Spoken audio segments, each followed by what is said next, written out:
Hello, true duelists. My name is Craig Fee, and welcome to the Yu-Gi-Oh! Update.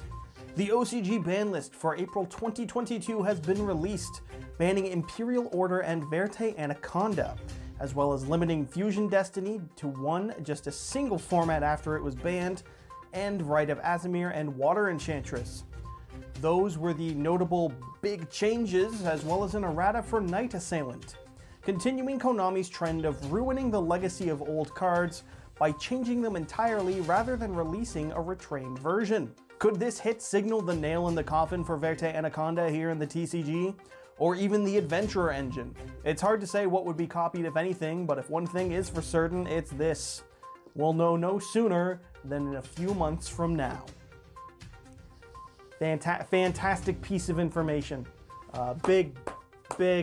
Big round of applause to Konami, of course. I was worried that the January 2022 ban list would be the last ban list ever in the game's history, but thankfully they have informed me that the future will come. And so will I if they ban Verte. Woo! Let's go! In product news, this last week has been a big one for card reveals, with 2 new archetypes being revealed and multiple pieces of support for various archetypes as well. The first newly revealed is the last archetype from the upcoming Tactical Masters set, currently fan translated as the Labrynth archetype. A deck that pairs very well with the Dark Layer series. They've got 2 boss monsters that can set traps from the grave or deck respectively. They've got a Stratos for monsters and spell traps, 2 monsters who discard themselves and another Labrynth card to set any archetype spell or trap from the deck, and means to recover themselves from the grave. They've also got a field spell that can pop cards when you use an in-archetype trap, a quick play to shuffle 2 Labrynth spell or traps from the grave or banished pile back into the deck, and for their traps, their pièces de résistance, they've got 4 of them so far. 1 can summon a Labrynth monster from the deck, a negate attack that can pop a card and set any non-Labrynth normal spell from your hand or deck, a pop and foolish burial of a fiend monster, and 1 that will copy any other activated normal trap's effect. But when you use that one, it will prevent the opponent from taking any damage. The deck is a recipe for the single greatest type of player to ever play Yu-Gi-Oh! Trap deck disruptions and anime fans. I cannot wait to see the player base that forms around this one. There's also the new Earth Fairy deck from the upcoming Power of the Elements, fan translated as the Vernalizer Fairies. They all have the same effect to discard themselves and another monster or Vernalizer Fairy to activate their effects. Each effect will special summon another Earth monster from the graveyard, as well as an additional effect. 1 adds a Vernalizer Fairy from deck to hand, 1 can foolish any Earth monster that can be normal summoned or set, 1 recovers an Earth monster from the grave to your hand, and 1 will let you draw a card. They also have effects on the field, including the ability to target a monster on field and give it another attack each turn, double a monster's attack for the turn, making themselves untargetable, and 1 to make themselves indestructible. Their spell and trap so far consist of a continuous spell that makes all your Earth monsters count as Vernalizer Fairies, and once per turn allows the hand effects to only discard themselves to use their effects. 1 of their 2 traps can summon from their hand or grave, and if you have no hand, can banish itself to soul charge as many Vernalizer Fairies as possible, or returns them to the hand in the end phase. The other trap can target Earth Fairies you control that are summoned from the grave, and up to that many of your opponent's monsters, and bounce all targeted cards to the hand. Yet another in the growing list of cute decks. This one still has absolutely nothing on Melfi. That deck cannot be topped, and Vernalizer Fairies can suck it. For support, a few archetypes are getting cards. Punk and Exorcister both got 2, a Synchro that can add a level 3 Psychic from deck to hand or foolish it, and when the opponent chains a card to a Punk card, can revive itself from the grave, and a Field Spell that once per turn can banish a Punk from grave to summon 1 from hand. And if you pay life points to activate a Psychic monster's effect, will let you draw a card. Exorcister's got a monster that can summon itself from the hand and another from the deck, and if a card is moved from either grave, can summon an Exorcister from your extra deck using itself as a material. They also got a trap that can pay 800 to banish an opponent's card on field or in grave, and then immediately either Xyz summon an Exorcister, or for the rest of the turn, if you would Xyz summon, can banish 1 of your opponent's cards. Which is a very powerful effect, thankfully locked behind a very not powerful at all archetype. Also getting revealed support is Amazonis, who got 2 new fusion boss monsters, One can special from the deck when summoned, makes other Amazonesses untargetable and indestructible, and if summoned with specific material can attack twice per turn. The new Tiger is the only monster that the opponent can attack while it's on field, and can destroy an Amazoness monster you control on field to summon another from the grave. They also got a monster that can bounce Amazoness cards to summon itself from the grave, and locks yourself into Amazoness monsters, and if special summoned at all, will add a poly from deck to hand. Their new Quick Play spell is a Quick Play fusion spell, and can banish itself from grave to allow you to send an Amazoness monster from extra deck to grave for the summon of an Amazoness fusion. In the funniest turn of events, the deck also got 2 Pendulum monsters. Both Penge scales will give your Amazoness monsters 100 attack times their levels, and one lets you pop a spell or trap when an Amazoness declares an attack, while the other will recover an Amazoness spell or trap from grave to hand when an Amazoness declares an attack. Both of their monster effects are the same. If they're destroyed in the monster zone, they'll place themselves in the Pendulum scales, and if an Amazoness is special summoned while they're in the grave, they will put themselves in the Pendulum scales. Exactly what the deck needed.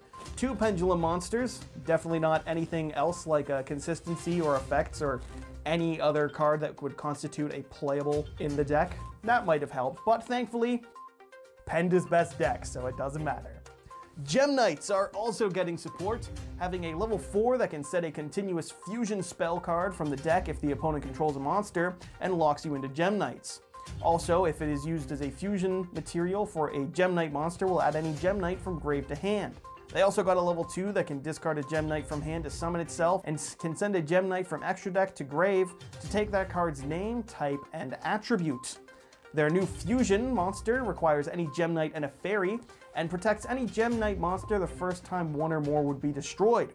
Also, if the opponent activates a monster effect on your turn, allows you to banish a Gem Knight from grave to pop one face-up card the opponent controls.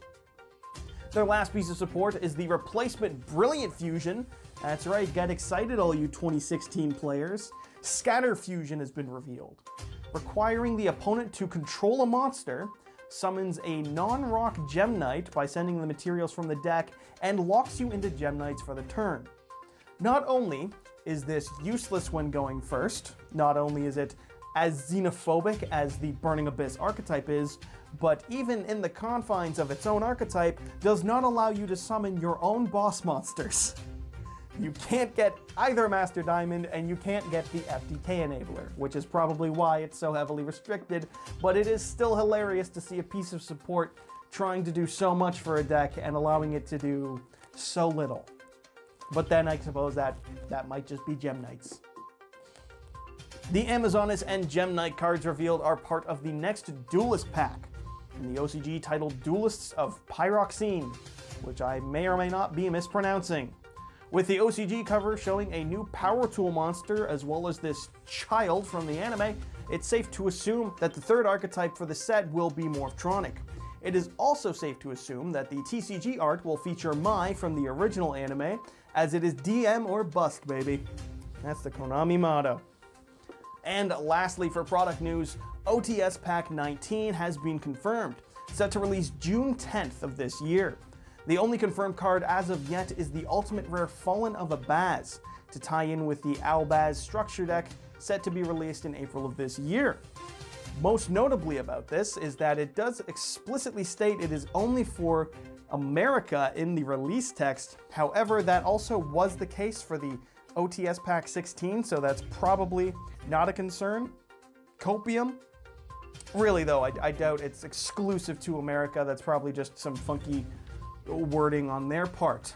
The best part of this is that for the players who already bought the $30 Secret Rare Albaz for their max rarity builds, they can now spend more money.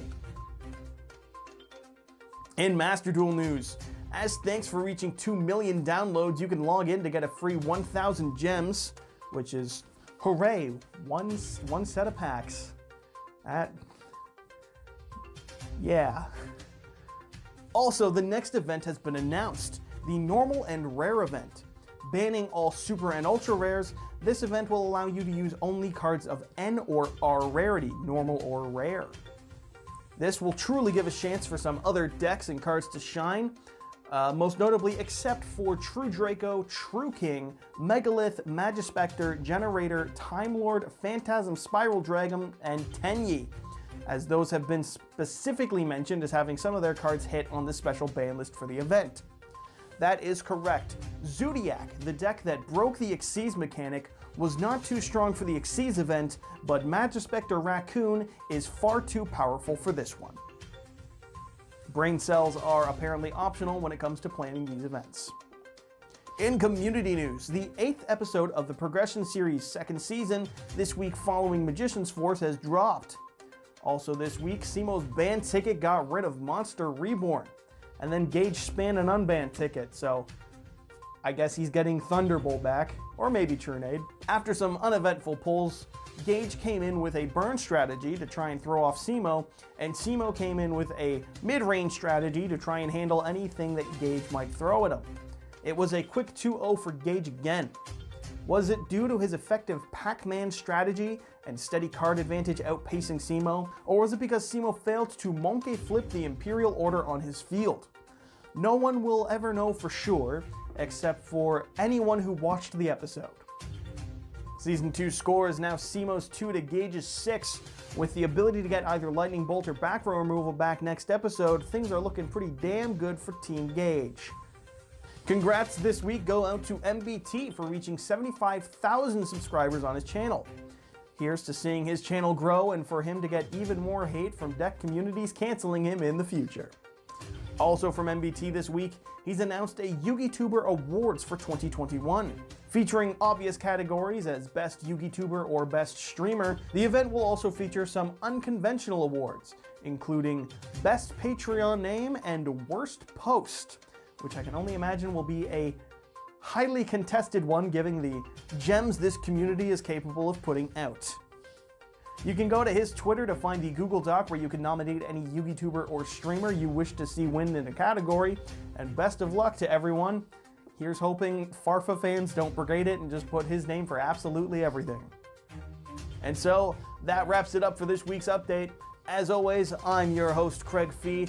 Make sure you subscribe to YGO Strats for next week's update, and so that you too can become a true duelist.